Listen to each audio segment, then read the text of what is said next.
여러분, 모든 사람들은 다 나름대로의 아픔이 있습니다. 남들 보기에는 참 그럴듯하게 보이고, 또 어떻게 보면 저 사람은 평생에 아무런 걱정이 없겠다, 무슨 걱정이 있겠나 하고 참 행복해 보이는 그런 사람도 겉모습만 그럴 뿐입니다. 다 속으로는 말 못할 아픔이 있고 괴로움이 있어서 불면의 밤을 보내기도 합니다. 아무도 예외가 없습니다. 어쩌면 이것이 우리 인생의 숙명이라고 말할 수 있습니다. 오늘 본문에 나오는 나아만이라고 하는 장군이 있는데요, 이 장군도 그런 사람입니다. 오늘 본문에 보면 이 나아만은 아람이라는 나라의 장군입니다. 아람이라는 나라는 그 당시에 이스라엘보다 더 크고 강력한 힘을 가진 그런 나라였습니다. 더군다나 그 아람 나라에서 나아만 위치는 어떤 위치였는가? 1절을 화면으로 한번 보십시오. 1절에 보면 아람 왕의 군대 장관입니다. 그의 주인 왕 앞에서 크고 존귀한 자였습니다. 그러니까 여러 장군들 중에서 군대 장관이라는 건 장군들 중에 수장이라는 뜻이지요. 왕 다음과는 권력과라는 뜻입니다.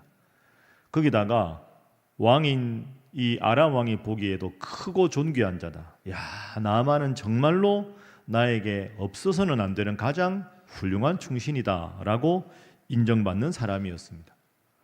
여러분, 많은 장군 중에서 수장이고 왕이 가장 신뢰하는 그런 장군이었습니다. 뭐 남부러울 게 없는 인생 아닙니까? 그런데 이 겉으로 아무 문제가 없어 보이는 나아만 장군에게도 큰 문제가 있었습니다. 아픔이 있었죠. 1절 제일 뒷부분을 보십시오. 그는 큰 용사이나 나병 환자였다 합니다.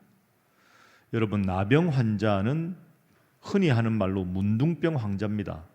그 당시에 나라를 막론하고 나병에 걸렸다 하면 하늘의 벌을 받은 사람, 저주받은 사람의 대명사입니다.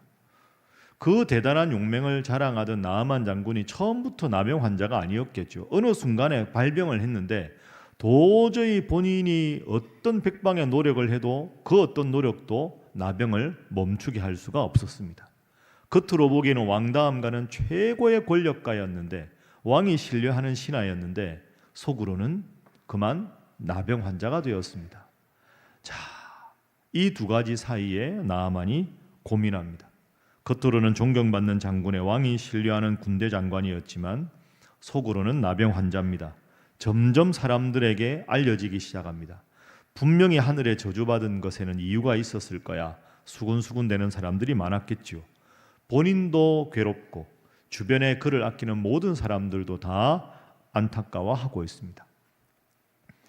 이런 면에서 보면 우리 모두는 다 나아만과 같습니다. 남들 보기에는 그럴듯해 보이는 내 모습이 있고, 내가 나를 보기에는 누구에게도 말할 수 없는 아픔과 괴로움을 지는 내 모습이 있습니다. 이 두 가지 모습, 이 두 가지를 가지고 괴로워하는 인물이 나아만입니다. 우리 모두가 어쩌면 나아만입니다. 그러면 이런 이중성의 돌파구가 어디 있을까요?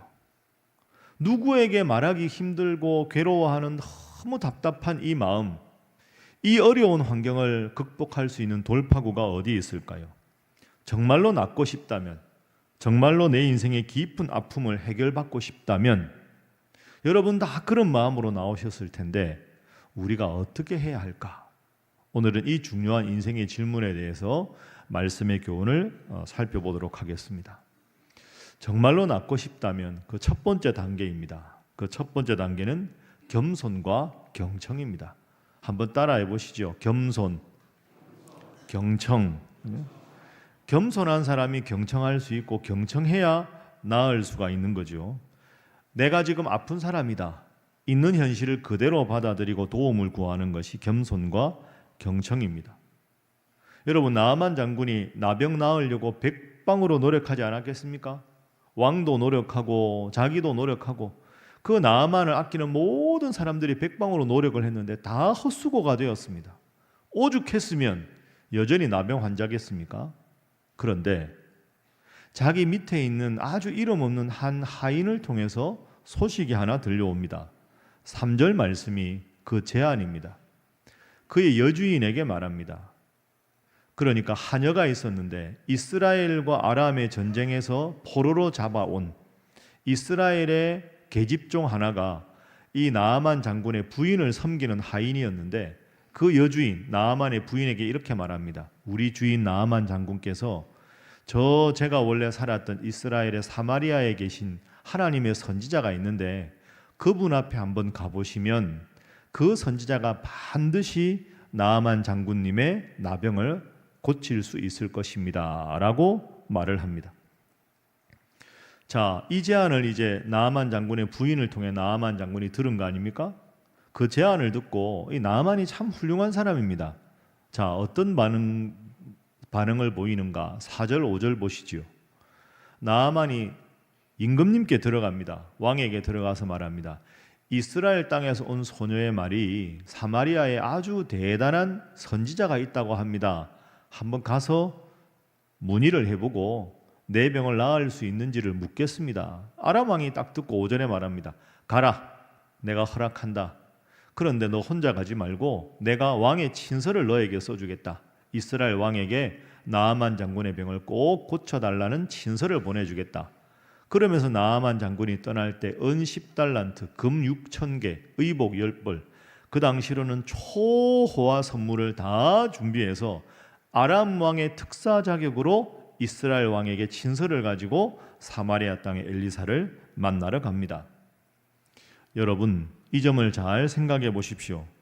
사실 나아만 장군쯤 되면 얼마나 노력을 많이 했겠습니까? 백방으로 용하다는 우리로 말로 하면 의원들 다 만나보고 신비한 약재라고 다 써보지 않았겠습니까? 아무런 소용이 없었습니다. 아람 왕도 노력을 했을 것이고 전부 노력을 했는데 아무런 대가가 없고 아무런 수고에 대한 반응이 없는데 적국에서 잡아온 이름 없는 포로 하나가 저기 사마리아 가면 선지자가 있는데 대단한 분입니다. 자, 여러분이 나아만이라고 생각해 보십시오. 여러분이라면 그 여종의 조언을 듣겠습니까? 이스라엘보다 아람이 훨씬 나라가 큽니다. 이스라엘에 용하다는 사람보다 아람 왕에 아는 사람들이 훨씬 많았을 겁니다. 더군다나 이 보잘것없는 하인은 적국인 이스라엘에서 포로로 잡아온 여인입니다. 그러면 나아만이 이런 생각 안 하겠습니까? 이스라엘? 저 작은 나라에서 적국인데 내가 그러면 적국 이스라엘의 수도로 들어가란 말이냐? 그것도 내가 하나님을 섬기지도 않는데 내가 들어가면 분명히 계략을 써서 저 적국에서 나를 사로잡을 심산으로 저 여자아이를 스파이로 파견했을지 모른다. 분명히 이렇게 생각할 수 있었을 겁니다. 그런데 나아만은 자신의 종도 아니고 부인의 종이고 그 종이 사실은 적국에서 잡혀온 전쟁 포로인데 이 보잘것없는 여종의 조언을 귀를 기울인다는 겁니다. 그것이 이 나아만의 훌륭한 점입니다. 물론 지푸라기라도 잡는 심정일 수도 있었지만 신분의 차이를 넘어서 보잘것없는 여종의 조언을 귀중한 것으로 여길 수 있다는 것은 나아만 장군이 상대방의 조언을 잘 경청하는 겸손한 사람이었다는 것을 알려줍니다. 그 말대로 나아만 장군이 사마리아로 갑니다. 적국의 수도로 가는 거죠. 거기서 엘리사 선지자를 만납니다. 엘리사 선지자가 요단강에 7번 몸을 담그고 나오라. 그 명령대로 그대로 순종합니다. 그래서 나아만의 나병이 깨끗하게 씻김을 받았습니다. 여러분, 이 점을 생각해 보십시오. 나아만 장군은 겸손한 사람이었습니다. 적국의 장군이었지만 적국의 이름 없는 포로로 끌려온 한 여자아이의 말에도 귀를 기울여 경청할 줄 아는 사람, 그 사람이 나아만 장군입니다.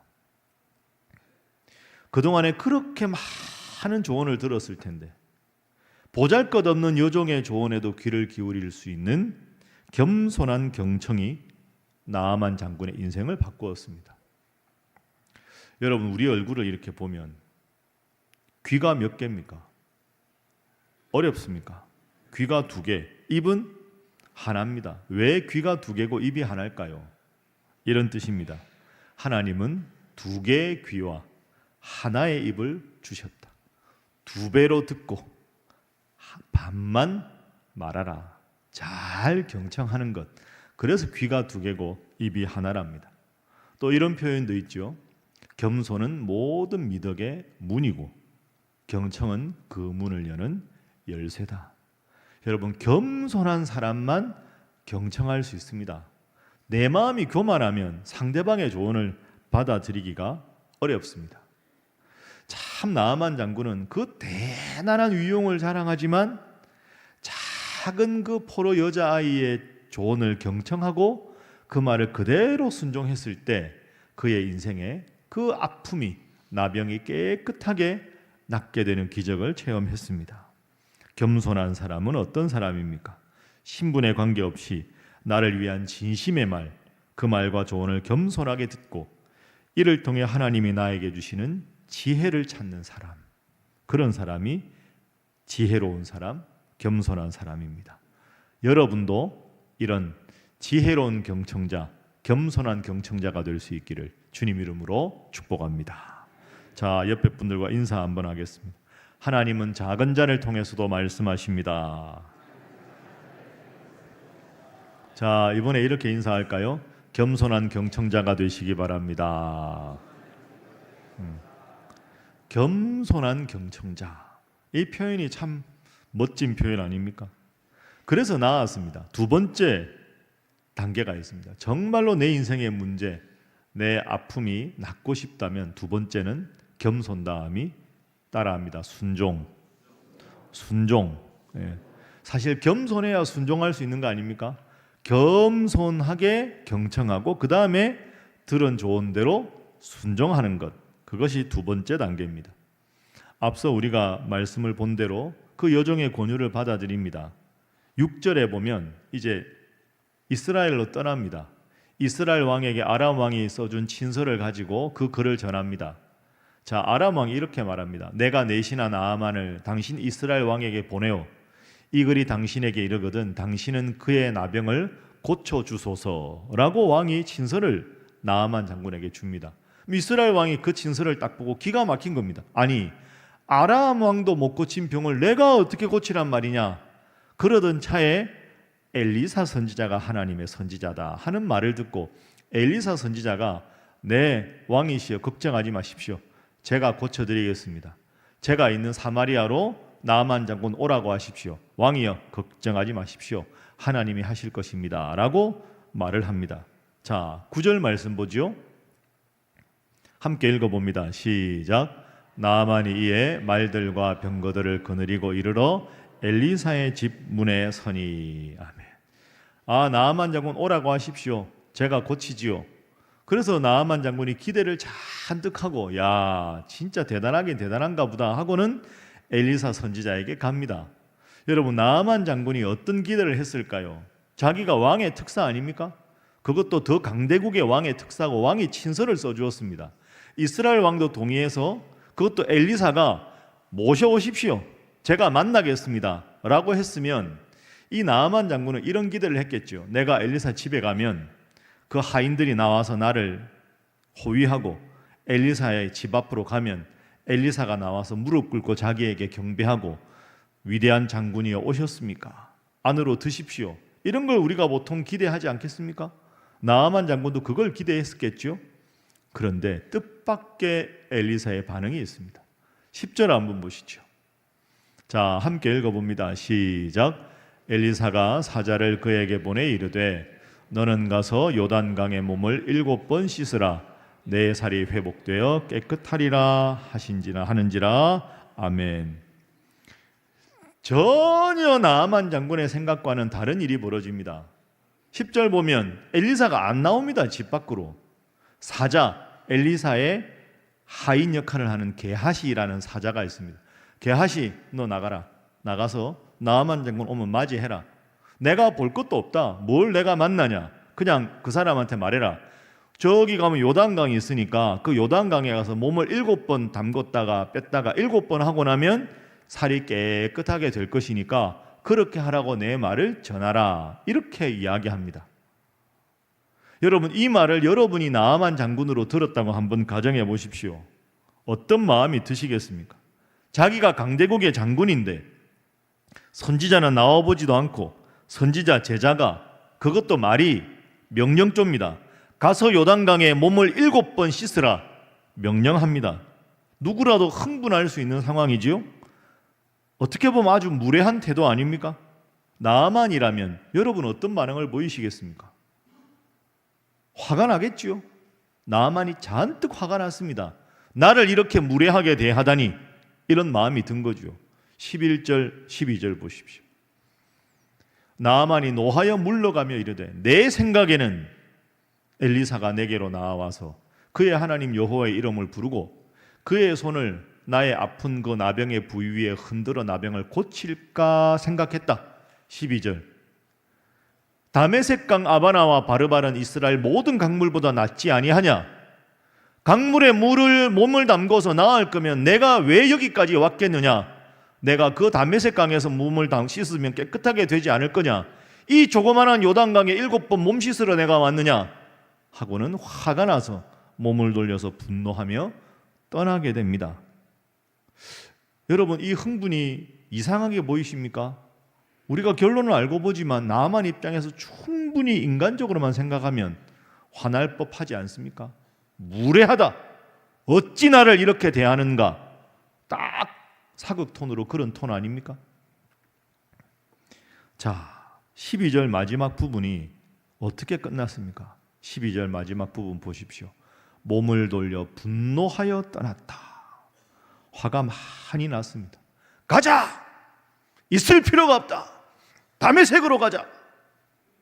모든 하인들과 더불어서 떠납니다. 그런데 이 장면에서 떠났다면 나아만 장군이 못 나왔겠지요. 자, 13절 보십시오. 13절 보시면 나아만 장군을 모시고 왔던 나아만 장군의 종들이 나와서 말합니다. 내 아버지여, 선지자가 이 일 말고 더 큰 일을 하라고 했다면 안 했겠습니까? 아니, 그냥 요단강에 7번 그냥 믿져야 본전이라고 한번 들어갔다 나와 보십시오. 너무 어려운 일도 아닌데 제발 한 번만 해보시지요. 여기까지 온 수고가 아깝지 않습니까? 이렇게 하인들이 말합니다. 그런데 여러분, 저 13절에 보시면 참 의미심장한 표현이 하나 나옵니다. 나아만의 종들이 나아만 장군을 뭐라고 부릅니까? 따라합니다. 내 아버지요. 내 아버지요. 여러분, 저게 쉬운 표현이 아닙니다. 종들은 어차피 종입니다. 그냥 주인이 가자고 하면 가고 오라 하면 오는 겁니다. 그런데 나아만 장군이 화난 것도 충분히 이해하는데 내 아버지요, 내 아버지야 하고 부릅니다. 목숨 걸고 말하는 겁니다. 장군님, 무례하지만 죄송하지만 한 말씀 올리겠습니다. 크고 대단한 일 시킨 것도 아닌데 여기까지 오셨으니 한번 해보십시오. 요단강에 7번 그냥 들어갔다가 나왔다 한번 해보십시오. 내 아버지야 라고 부릅니다. 정말로 나아만 장군을 존경하지 않으면 종이 이런 표현을 왜 하겠습니까? 성질급한 나아만 장군이면 다메섹으로 돌아가라는 길을 막는 종들에게 저놈들 목을 쳐라, 무엄하다, 이렇게 말해도 종들 입장에서 할 말 없는 거 아닙니까? 그런데 종들은 그 나아만 장군이 탄 말 앞에서 내 아버지여, 내 아버지여, 이보다 더 큰 일을 시켜도 하실 텐데 이 일 그냥 한번 해보시면 어떻습니까? 행렬을 가로막고 목숨 걸고 말하는 겁니다. 이게 무슨 뜻일까요? 나아만 장군이 평소에 그만큼 훌륭했던 사람이라는 겁니다. 내 주인님 병을 나을 수 있다면 내가 여기서 말발굽에 걷어 차여도 내가 주인님이 나을 수 있다면 목숨 걸고 말하리라. 아버지, 한번 해보십시오. 참 나아만 장군이 훌륭한 사람이라는 걸 알 수 있지요. 또 하나 여기서 나아만 장군이 훌륭한 모습을 봅니다. 이 말을 듣고 화가 머리끝까지 난 나아만이 돌아가지 않습니다. 야, 이 종들이 이렇게까지 나를 말리는데 그래 하고는 그 종들의 말을 듣습니다. 여러분, 이게 두 번째죠. 두 번째, 아까 그 적국에서 포로로 잡아온 아내의 몸종의 이야기를 듣고 이스라엘로 갔고 이번에도 종들의 조언을 그대로 듣습니다. 그렇습니다. 자, 어떤 일이 생겼을까요? 14절 한번 보십시오. 함께 읽어봅니다. 시작. 나아만이 이에 내려가서 하나님의 사람의 말대로 요단강에 7번 몸을 잠그니 그의 살이 어린아이의 살같이 회복되어 깨끗하게 되었더라. 아멘. 그렇습니다. 나아만에게 두 가지가 중요하죠. 첫 번째는 겸손한 경청자였다. 두 번째는 말씀에 순종하는 사람이었다. 내 자존심, 내 생각과 다르지만 하나님의 사람의 말씀이니 내 그 불편한 마음, 화난 감정 다 내려놓고 하나님의 종의 말씀에 순종했을 때 하나님께서 기적을 보여주신 겁니다. 얼굴도 본 적 없는 하나님의 사람 엘리사의 명령이 그대로 순종한 것이죠. 자신의 화를 절제하고 요단강에 가서 7번 몸을 담근 후에 자신의 나병이 깨끗하게 낫게 됩니다. 기적을 체험합니다. 자, 기적을 체험한 나아만이 마지막으로 엘리사 선지자를 만난 모습입니다. 15절도 한번 보겠습니다. 15절 말씀. 나아만이 모든 군대와 함께 하나님의 사람 엘리사에게로 돌아와서 그의 앞에 서서 이르되 내가 이제 이스라엘 외에는 온 천하에 신이 없는 줄을 아나이다. 하나님이 위대한 신이십니다 하고 고백을 하고 청하건대 당신의 종에게서 예물을 받으소서. 가져온 그 진귀한 예물을 다 보냅니다. 그런데 저기서 보세요. 자, 나아만 장군을 엘리사를 뭐라고 부릅니까? 따라합니다. 당신의 종. 다시 할까요? 당신의 종. 아, 겸손한 사람이죠. 저는 당신의 종입니다. 자기 병 나았다고 자기한테 아까 문전에서 자기를 얼굴도 안 쳐다본 엘리사에게 저는 당신의 종입니다. 당신이 섬기는 여호와 하나님이 가장 위대한 신이십니다.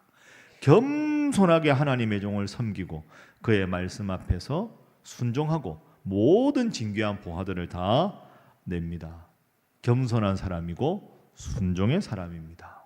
따라합니다. 겸손의 사람, 순종의 사람. 그렇죠?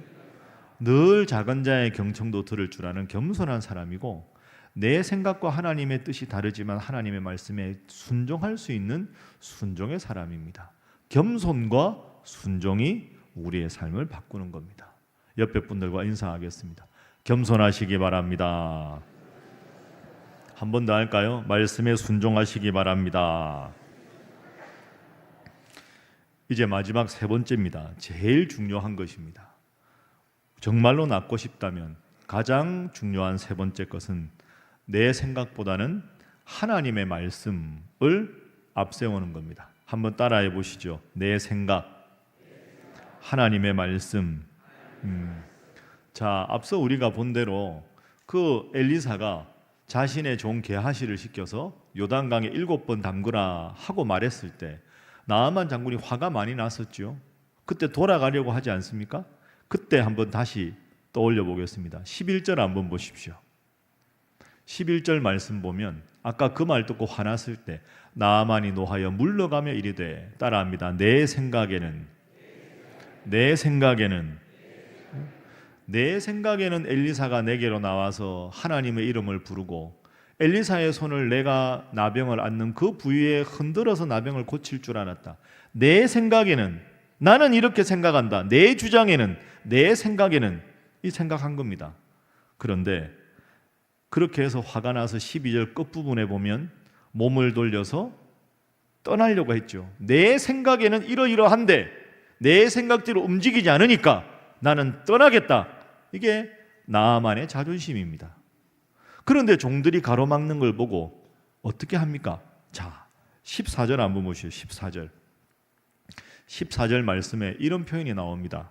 따라합니다. 하나님의 사람의 말대로 내 생각에는 떠나는 게 맞다. 그런데 종들이 말리니까 하나님의 사람의 말대로. 여러분, 이 두 가지의 표현의 차이에 분명히 주목하십시오. 다시 한번 기억하시죠. 따라합니다. 내 생각에는 하나님의 말씀대로. 이 두 가지입니다. 그죠? 내 생각은 이러이러한데 하나님의 종을 통해 하나님께서는 이렇게 말씀하신다. 나아만이 낫게 된 결정적인 이유가 뭡니까? 내 생각을 내려놓고 하나님의 종의 말씀에 순종했을 때 다메섹 강이 아니라 요단 강에서 7번 몸을 담그는 순종의 명령에 대한 순종이 나아만의 병을 낫게 한 겁니다. 여러분, 어쩌면 우리 인생도 이 둘 사이에 있지 않을까요? 내 생각에는 이러이러한데 하나님은 이러이러하게 말씀하신다.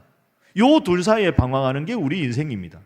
나아만이 오늘 우리에게 주는 훌륭한 교훈은 내 생각, 내 견해, 내 주장, 내 자존심 다 내려놓고 마음에 감정적으로 불편해도 내 생각은 분명히 이게 아닌 것 같아도 하나님의 말씀이 말씀하시면 성경이 뜻하는 대로 주의 종을 통해 주시는 하나님 말씀이 이러하다면 그 말씀대로 살아갈 때 여러분의 삶에 능력과 기적이 일어날 줄로 믿습니다. 내 생각이 아니라 하나님의 말씀대로. 그것이 나아만이 낫게 된 결정적인 이유가 되었습니다. 신앙생활은 내 생각을 내려놓고 하나님의 말씀에 순종해가는 과정이다. 여러분, 늘 이 점을 생각해서 날마다 말씀 묵상하고 말씀 붙잡고 기도해서 말씀이 여러분의 삶을 이끄는 복된 삶을 살아가시기를 주님 이름으로 축복합니다. 제가 참 좋아하는 경구가 있습니다. 아주 쉬운 문장인데요. 여러분도 한번 이 문장을 잘 생각해 보십시오. 자, 겸손한 사람은 자기 앞에 있는 성공을 보고 놀라고 교만한 사람은 자기 앞에 있는 실패를 보고 놀란다. 어떻습니까? 맞는 말이죠. 겸손한 사람은 자기 앞에 성공이 있으면 늘 놀랍니다. 왜? 겸손한 사람은 자기가 능력이 없다고 고백하거든요. 그런데 일이 되면 와, 하나님 감사합니다. 하나님 은혜입니다. 모든 것에 하나님께 감사하고 하나님께 영광을 돌리니까 더 잘 되는 겁니다. 겸손한 사람은 자기 앞에 있는 성공을 보고 놀랍니다. 그러니 자꾸 성공이 되고 자꾸 능력이 나타나는 거죠. 반대로 교만한 사람은 어떻습니까? 교만한 사람은 자기 앞에 있는 실패를 보고 놀랍니다. 아니, 내가 지금까지 얼마나 잘해왔는데, 내가 능력이 있는데, 내 자신감으로, 내 능력으로 내가 했는데 왜 실패해? 이렇게 되는 겁니다.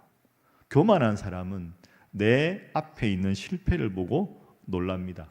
여러분, 그런데 솔직히 한번 생각해 보십시오. 솔직해 보시지요.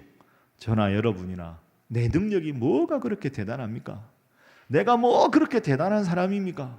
아니, 내 생각대로 돼야 되는데 그렇게 안 되는 게 세상 일 아닙니까? 내 앞에 실패할 때 그때 겸손을 배울 수 있는 계기인데, 겸손한 사람은 내 앞에 있는 성공을 보고 놀라고 교만한 사람은 내 앞에 있는 실패를 보고 놀란다. 여러분은 겸손한 분이 되셔야 하겠습니까? 교만한 분이 되셔야 하겠습니까? 대답을 안 하시면 어떻게 하겠습니까? 옆에 분들과 인사하겠습니다. 겸손한 분 되시기 바랍니다. 이번에 이렇게 인사하겠습니다. 교만이 패망의 지름길입니다. 문장 하나 더 소개하겠습니다. 자, 문장 하나 더 소개합니다. 인생의 행복은 우리의 자유를 찾는 데 있지 않고 우리의 주인을 찾는 데 있다. 인생의 행복은 우리의 자유. 이건 내 자유야.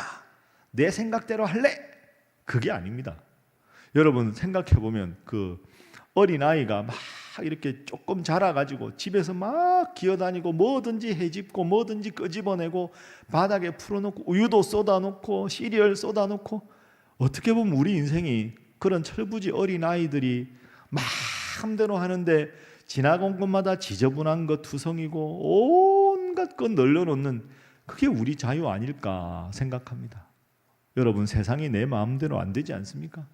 그러면 하나님 믿고 겸손해야 되는데 내 생각에는, 내 주장에는 내가 누군데, 그러다 보니까 잔뜩 일이 수습 안 되고 어질러 놓는, 엄마 아빠 없으니까 자유다 하지만 지나간 흔적마다 온갖 지저분한 게 널려 있는 것이 우리의 교만 아닌가, 우리의 자유 아닌가. 인생의 행복은 우리의 자유를 찾는 데 있는 것이 아니라 우리의 주인인 하나님을 찾는 데 있다. 그런 무분별한 자유보다는 하나님, 나를 창조하시고 나보다 나를 더 잘 아시는 하나님 앞에 기도하고 그분의 이 위대한 진리의 말씀이 들어있는 말씀대로 살아가는 것, 그것이 지혜입니다. 여러분, 우리가 하나님 잘 믿고 그의 말씀에 순종해야 하는 이유가 여기 있습니다. 그저 주일에 와서 내가 하나님께 마치 인심 쓰듯이 하나님 믿어주는 것이 아닙니다. 하나님을 잘 믿는 것이, 하나님의 이 말씀대로 순종하고 겸손하게 따르는 것이 우리 인생에 참 행복이 있기에 그 앞에서 우리가 기도하고 그분의 뜻에 따라 매일매일 이 말씀에 순종하는 것이 참 행복의 길입니다. 사랑하는 우리 신일교회 성도 여러분, 또 특별히 이번에 항존 직분자로 부름을 받은 성도 여러분, 우리 인생의 행복은 우리 인생의 주인이신 하나님을 찾는 데 있습니다. 하나님의 말씀에 겸손하고 하나님 말씀에 겸손히 순종하고 이 말씀이 여러분의 인생에 빛이 되고 길이 되는 복된 인생 살아가는 신일의 모든 성도들이 되시기를 주님 이름으로 축복합니다. 기도하겠습니다. 사랑의 하나님, 저희는 살아가면서 크고 작은 문제 앞에 있습니다. 먼저 겸손하게 하셔서 나를 위한 진심 어린 조언에 귀를 기울이게 하여 주옵소서. 그리고 모든 인생의 문제 해답을 이 진리의 말씀에서 찾게 하시되 내 생각은 내려놓고 주님의 말씀에, 강단에서 선포되는 하나님의 말씀에 오직 순종하여 기적을 체험하는 우리 신일의 복된 성도들과 이들의 삶이 되게 하여 주옵소서. 예수님의 이름으로 기도하옵나이다. 아멘.